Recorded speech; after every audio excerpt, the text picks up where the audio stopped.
this is the story of where were you when 9/11 happened, if you were alive. I'm old enough that I was. I know some of my followers may have not been here yet.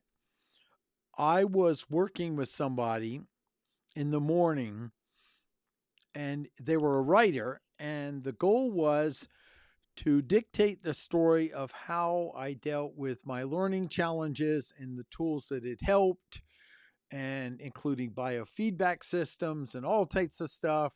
And we had a session where I was paying her to ask me questions and take notes. And the goal was then to write an article, and that those components have been integrated other places. And then I was to meet someone for lunch at a place near NC State. We finish up. She heads out the door, and it looked like it was a good session. And I get in the car and turn on the radio, and it was like War of the Worlds. I mean, all this stuff was going on, and it looked like we're attacked, and no one knew what occurred. And there was an invasion, and it hit a building, and but nobody was saying what happened. It's like you're jumping into the middle of a conversation, and you just don't know what happened. And I'm driving to the place. At the time, I had a flip phone, and I'm worried because I'm going to be late. And of all things, it's a Middle Eastern deli restaurant. I forgot the name. I don't even know if it's still there, but off Hillsborough Street in Raleigh. I show up and I walk in, and I obviously look a little different than some of the other customers. And everyone was like, the waiting staff was kind of especially seemed pleased to see me because and then I checked my phone and found out that the person said, "Well, because of all that's going on, uh, I assume we're not meeting." And so I sat down, and it was the Middle Eastern waitress in a Middle Eastern deli that explained to me what went on.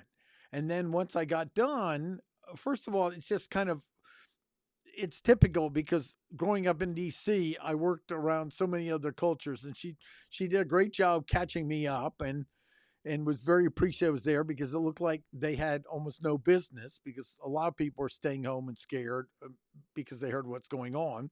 And then I checked in with two people uh, coaching clients in New York City, and they were really worried. And the exact timeline, I don't quite remember. If they do, I'll let them chime in, and I want to protect their confidentiality.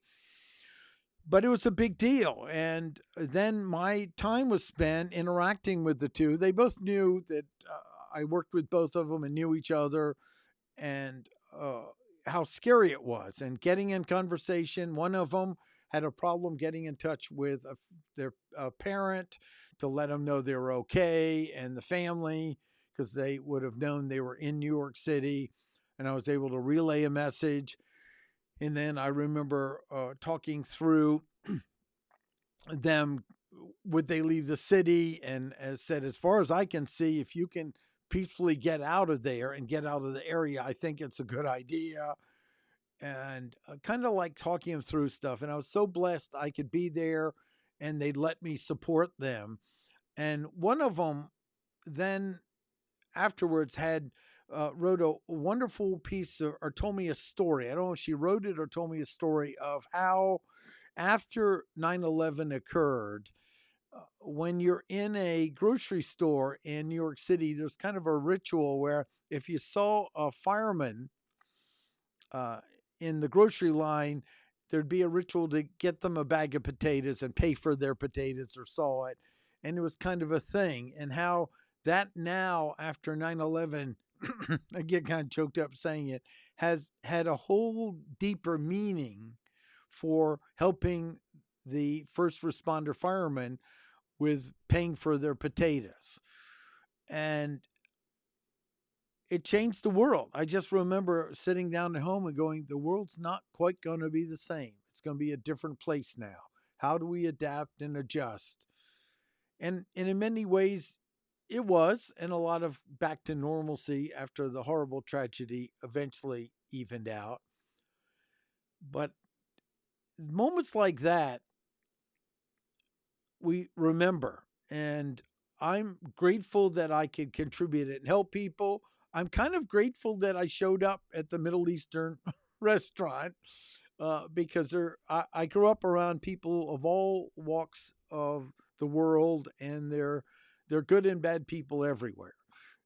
And it was also interesting that the day started with working on uh, sharing my story, which I really hadn't done before, of being open about my learning challenges and how I dealt with them and how I changed behaviors and all types of things to help compensate, set up structures of success.